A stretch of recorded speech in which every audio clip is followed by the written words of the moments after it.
Ya, pemimpin akhir zaman, Imam Al-Mahdi yang diberikan petunjuk oleh Allah Subhanahu wa Ta'ala, dan hari ini dia telah muncul di tengah-tengah kita. Maka temukanlah sosok yang memiliki ciri-ciri Imam Mahdi sebagaimana yang disabdakan Rasulullah SAW.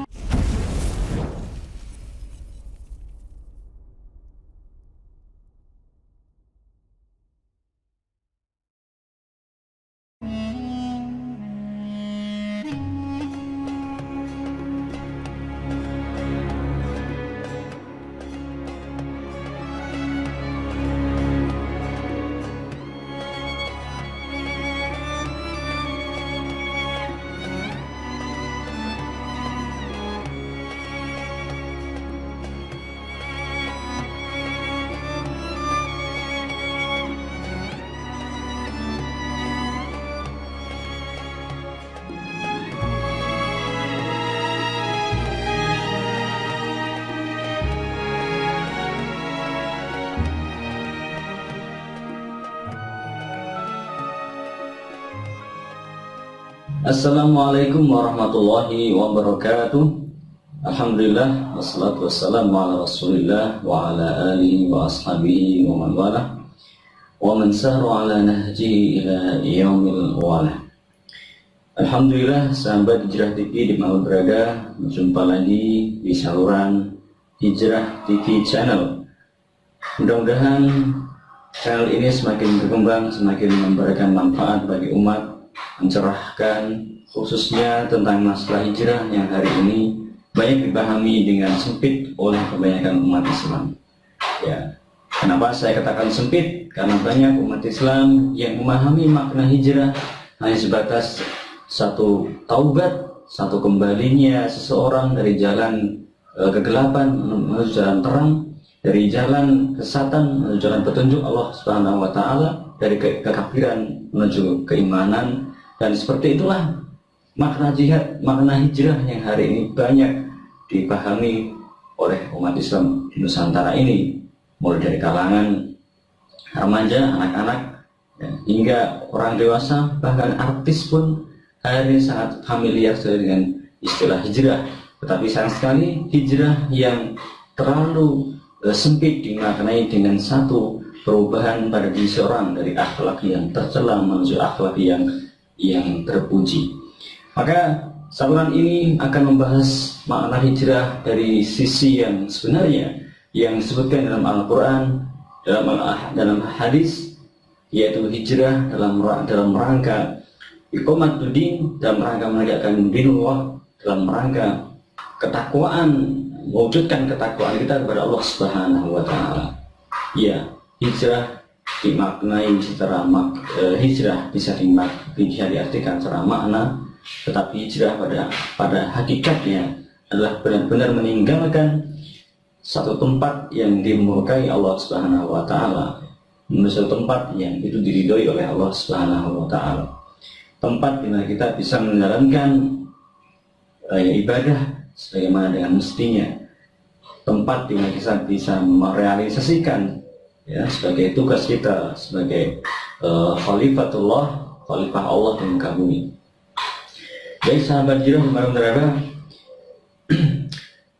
pada video kali ini kita akan melanjutkan pembahasan kita tentang masalah ciri-ciri, baik itu orang yang menjadi pengikut Imam Mahdi maupun ciri-ciri orang yang akan menjadi pengikut Al-Masih Ad-Dajjal.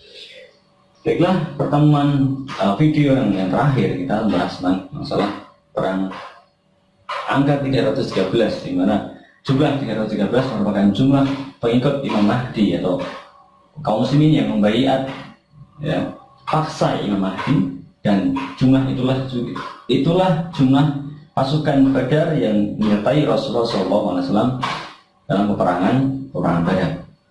Ya, ada keterkaitan, ada kemiripan, dan apakah itu sebuah kebetulan?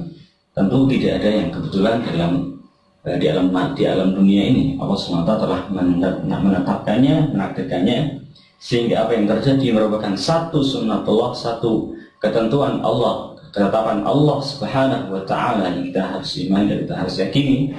Maka bila kita ingin menjadi salah satu pasukan atau menjadi salah satu pengikut Imam Mahdi, maka sudah menjadi kewajiban kita untuk mencari petunjuk, mencari cara agar kita bisa sampai kepada tujuan tersebut.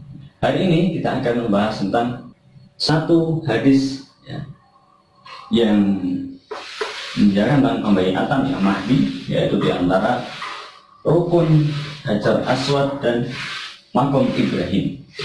Mungkin kita sering mendengar hadis tentang tempat pembaiatan Imam Mahdi di antara rukun Hajar Aswad dan Makom Ibrahim. Ibarat ini Ka'bah, Baitullah. Di sini ada Makom Ibrahim. Makamnya beri sangkar, beri pengamat. Inilah tempat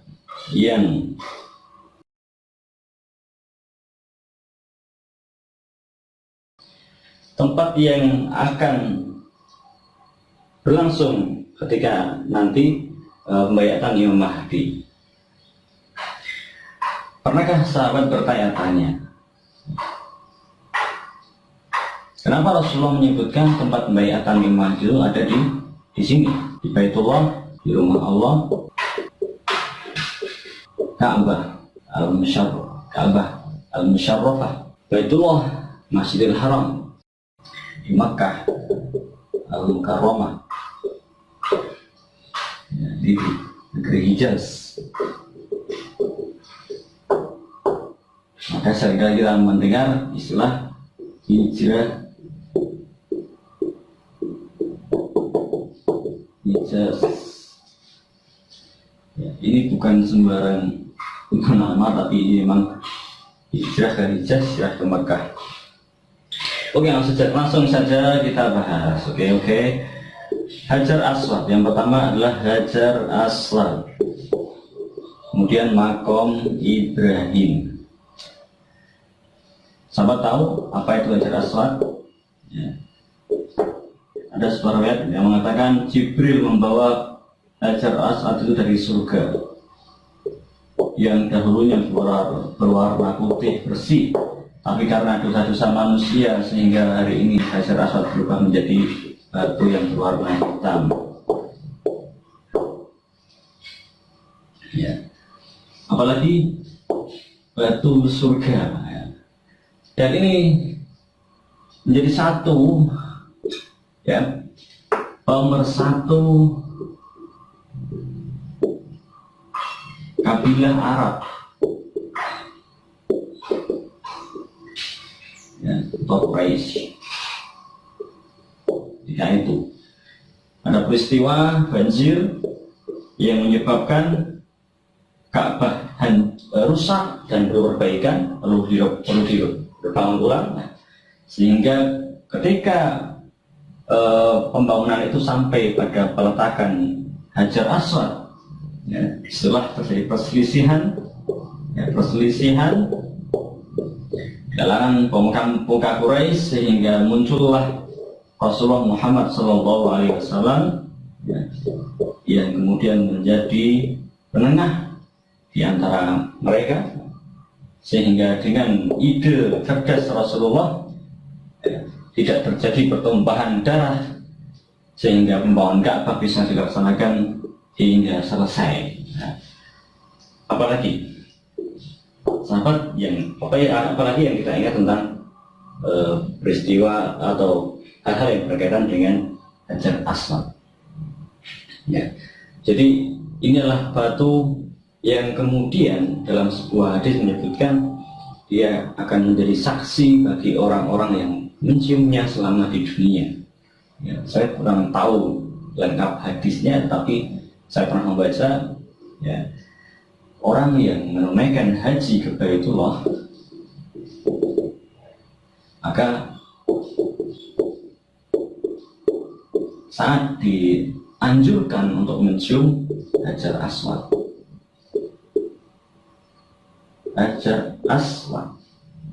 Ya, bahkan sahabat Umar radhiyallahu anhu berkata, kurang lebih artinya kalau aku tidak melihat kekasihku Rasulullah mencium batu ini, maka aku tidak akan menciumnya.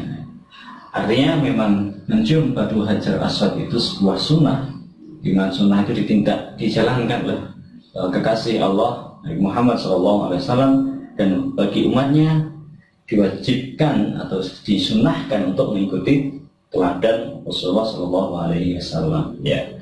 Nah, sahabat yang dirahmati Allah SWT, dulu pernah kita bahas tentang masalah haji, ya, rukun Islam yang kelima.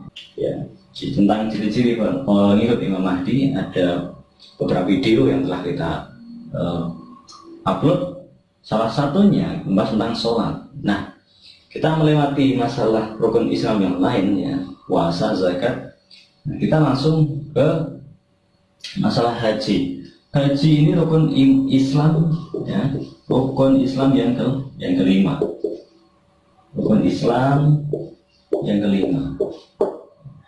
Meskipun menduduki rukun Islam yang kelima, karena ini disebut dengan rukun Islam, maka tidak akan diterima keislaman seseorang, tidak akan diakui keislaman seseorang hingga dia mengakui, ya, bahwa haji itu wajib bagi orang Islam. Walaupun ketika itu Rasulullah menyampaikan manis tato'a ilaihi sabila, ya, barang siapa yang mampu, maka tetap saja meskipun seseorang tidak mampu harus mengakui bahwa haji itu adalah satu kewajiban yang dibebankan kepada setiap muslim. Oke, sahabat yang dirahmati Allah SWT, dari sini mungkin sahabat sudah mulai menebak, ya, atau menerka-nerka apa hubungannya, ya, antara haji, Hajar Aswad, dan baiat Imam Mahdi.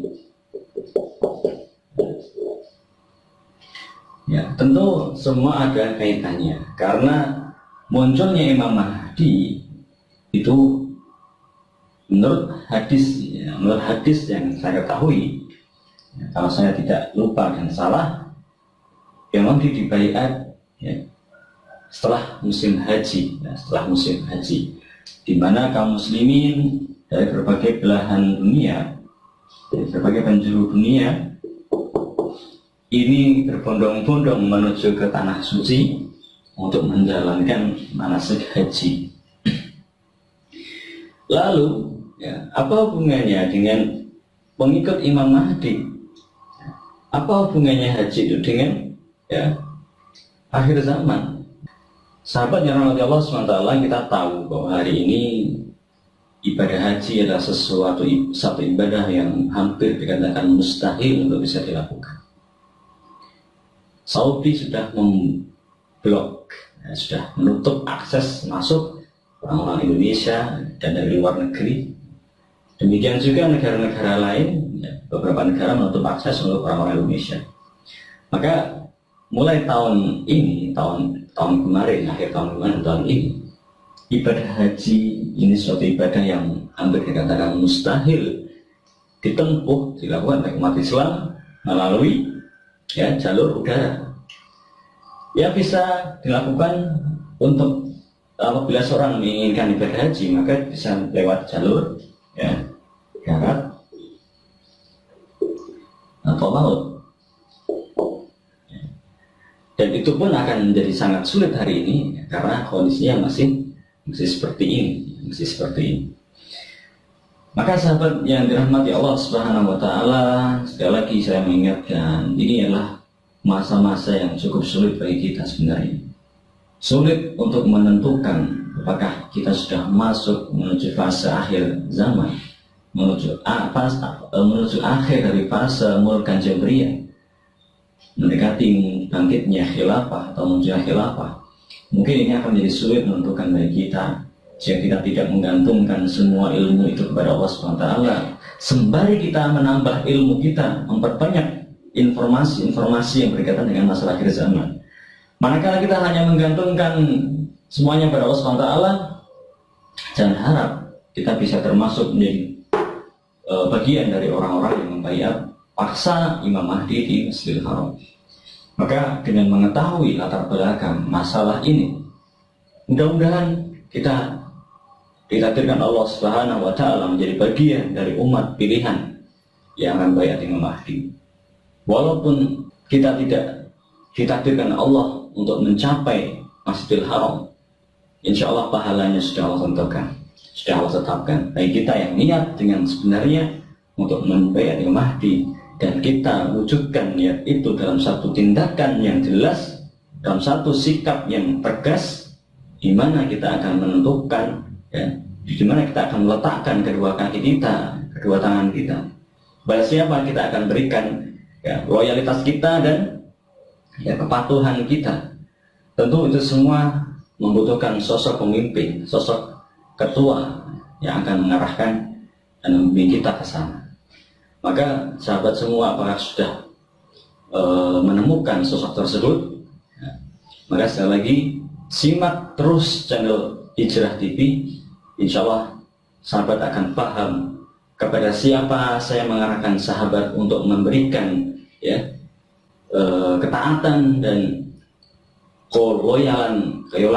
loyalitasan sahabat semua untuk bisa membayat Imam Mahdi di Masjidil Haram. Karena tidak mungkin saya katakan dengan terus terang, karena pasti akan banyak orang yang kemudian mencela, kemudian mengkritik, kemudian, ya, yang tidak suka dengan ucapan itu. Maka saya akan berikan satu arahan-arahan, ya, kisi-kisi, sehingga sahabat dengan izin Allah bisa menentukan sikap, ya, kemana harus merapat, kepada siapa harus mendekat. Oke, ini adalah satu informasi yang sangat penting, maka jangan di skip. Selalu ikuti terus channel Hijrah TV, karena di sini ada informasi-informasi yang out of the box yang tidak sahabat dapatkan di channel lainnya. Ya pastilah, karena cuma di channel ini, ya, kita nggak bisa masuk ke channel lainnya. Oke, di sini ada Hajar Aswad, dan di sini ada Baiat dan ada Maqam Ibrahim. Sahabat tahu bahwa Hajar Aswad ini selalu menempel di Ka'bah, selalu menempel di Ka'bah, karena memang dia bagian dari bangunan Ka'bah.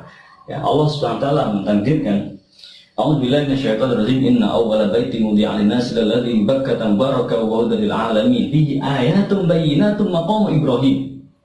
Ya, wa man dakhalahu kana amina. Sesungguhnya rumah Allah, awwala baitin wudi'a lin-nas, rumah yang didirikan untuk manusia, rumah Allah yang dibuat untuk beribadah bagi manusia pada pertama kalinya adalah yang dibangun di Mekah, di Ka'bah, di Bakkah. Wa hudan lil 'alamin. Catat ini, catat. Ini surat apa ya? Surat Ali Imran. Allah Subhanahu wa taala berfirman, A'udzu billahi minasy syaithanir rajim. Qul sadaqallah fattabi'u millata Ibrahim hanifan wa ma kana minal musyrikin. Inna awwala baitin wudi'a lin-nasi lalladzi bi Bakkata mubarakan wa hudan lil 'alamin fihi ayatun bayyinatun maqamu Ibrahim wa man dakhalahu kana amina.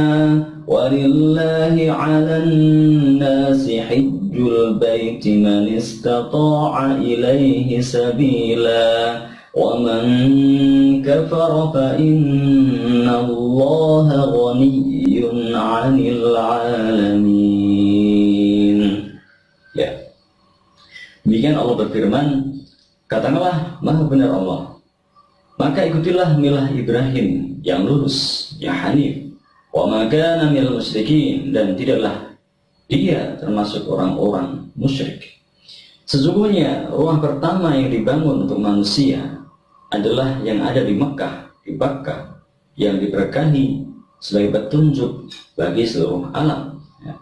Di Bakkata wa hudan lil 'alamin. Allah berfirman, rumah ini sebagai petunjuk, hudan lil 'alamin, petunjuk bagi semesta alam. Ya, jadi kembali lagi, seharusnya umat Islam itu bangga bahwa petunjuk ini dalam artian bisa dikatakan sebagai waktu. Bagaimana umat Islam itu mengatur waktunya, atau membagi-bagi waktunya, membagi waktu, pembagian waktu itu seharusnya mengacunya ke Baitullah. Begitu seharusnya. Wahumdalil alamin.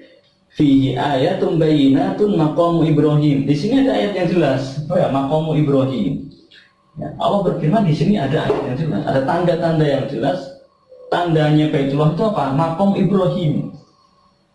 Ya, fihi ayatun bayyinatun maqamu Ibrahim. Wa man dakhalahu kana amina. Barang siapa yang masukinya maka dia akan aman. Ya, karena Allah SWT membangun Masjidil Haram itu di Mekah. Maka seluruh tanah Makkah di tanah suci, tanah yang diberkahi, yang aman, yang masuk di dalamnya akan dijamin keamanannya oleh Allah Subhanahu wa taala, walaupun itu dari fitnah Dajjal. Karena fitnah Dajjal tidak akan bisa masuk ke kota Makkah dan Madinah dan juga Masjid Al-Quds. Walillahi 'alan nasi hajjul baiti man istata'a ilaihi sabila. Ya. Dan Allah SWT mewajibkan pada manusia untuk berhaji ke Baitullah man istata'a ilaihi sabila. Ya.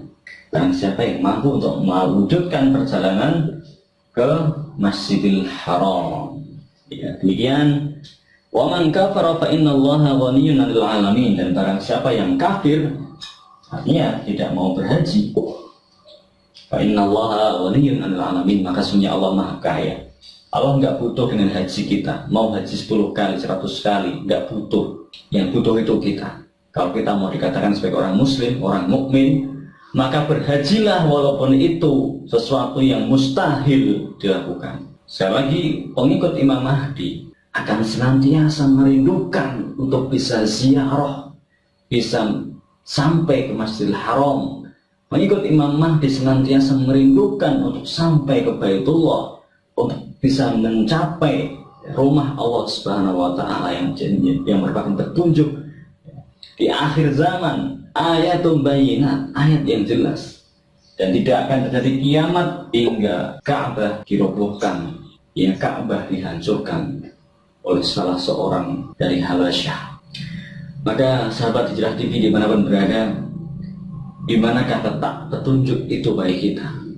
Atau bagaimana kita meletakkan petunjuk ini sehingga kenapa kita masih sulit untuk menerima satu konsep hijrah yang merupakan alasan sehingga kita bisa menunaikan kewajiban kita selaku umat Islam, yaitu berhaji ke Baitullah. Jadi kalau kita masih berpikir hijrah itu nggak wajib, maka lihat ini loh, kita itu masih wajib untuk haji.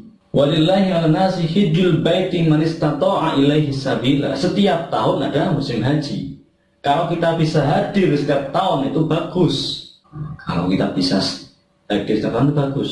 Tapi berniat setiap tahun itu menjadi satu kewajiban. Walillahi 'alan nas, dan Allah telah mewajibkan bagi seluruh manusia dari Adam sampai nanti hari kiamat agar manusia haji ke Baitullah. Saya nggak ngomong hijrah. Saya nggak menggunakan istilah hijrah, saya menggunakan istilah haji. Ini akan berbeda. Kalau haji sudah baru itu wajib, umat Islam sudah tahu. Umat Islam sudah paham bahwa haji itu wajib.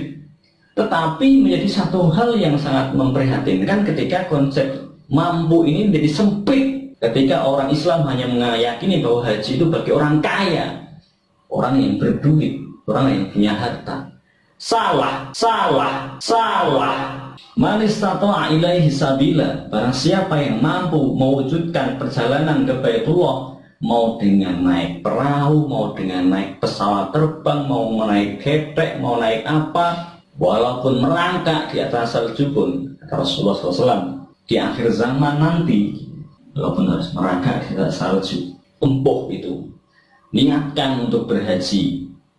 Insya Allah kita akan bertemu dengan Imam Mahdi alaihi salam di Masjidil Haram. Tapi sampai kapanpun bila kita masih berpikir haji itu bagi orang yang punya duit, ya kita nggak akan punya duit. Kapan kita akan pergi ke Baitullah kalau kita nggak ada duit? Tapi kalau kita berpikir, kita niat memohon pada Allah Subhanahu wa taala, walaupun kantong kosong, dompet kita kering, Bagi Allah semua itu mudah. Saya bukan pamer. Saya pernah 2 tahun di Masjidil Haram.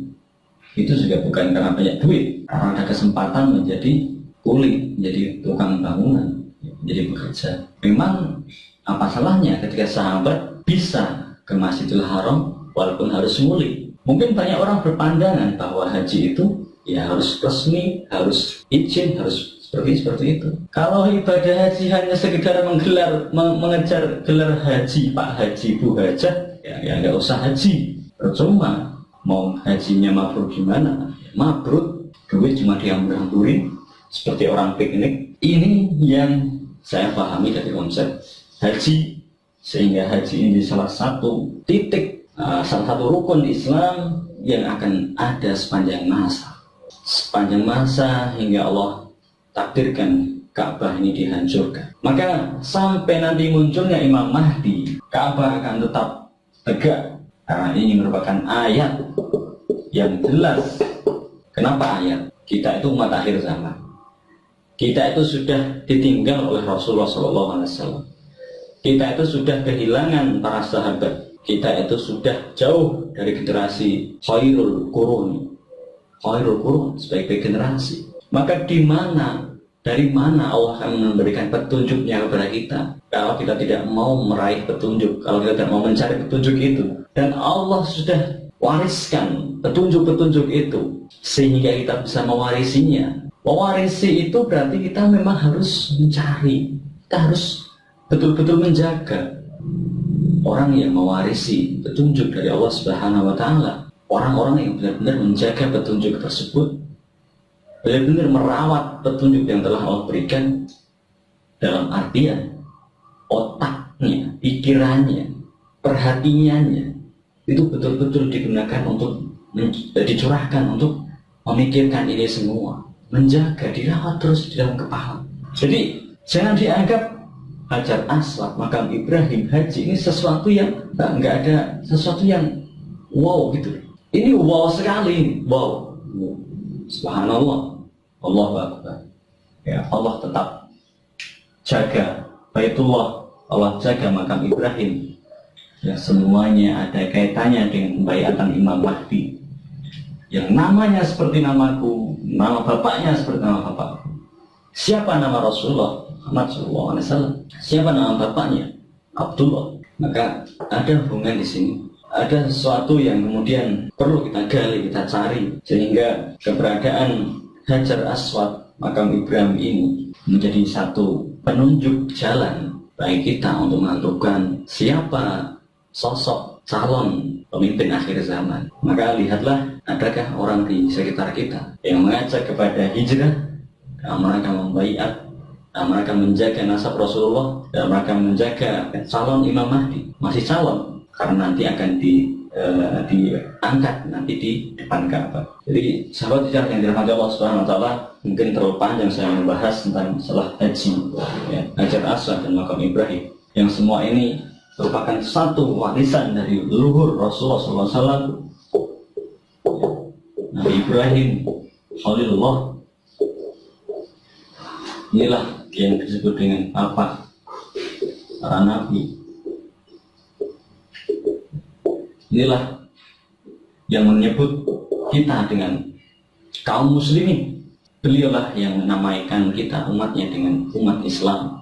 Huwa sammakumul muslimin. Jadi Pak sahabat yang dirahmati Allah Subhanahu wa Ta'ala, Allah Subhanahu wa Ta'ala mengabadikan kisah Nabi Ibrahim. Bahkan bukan sekedar kisahnya, tetapi benar-benar napak tilasnya Allah jaga hingga hari ini. Ibadah haji yang merupakan satu rukun Islam, satu rukun yang akan menyempurnakan keislaman, akan menjadi keabsahan Islam seseorang.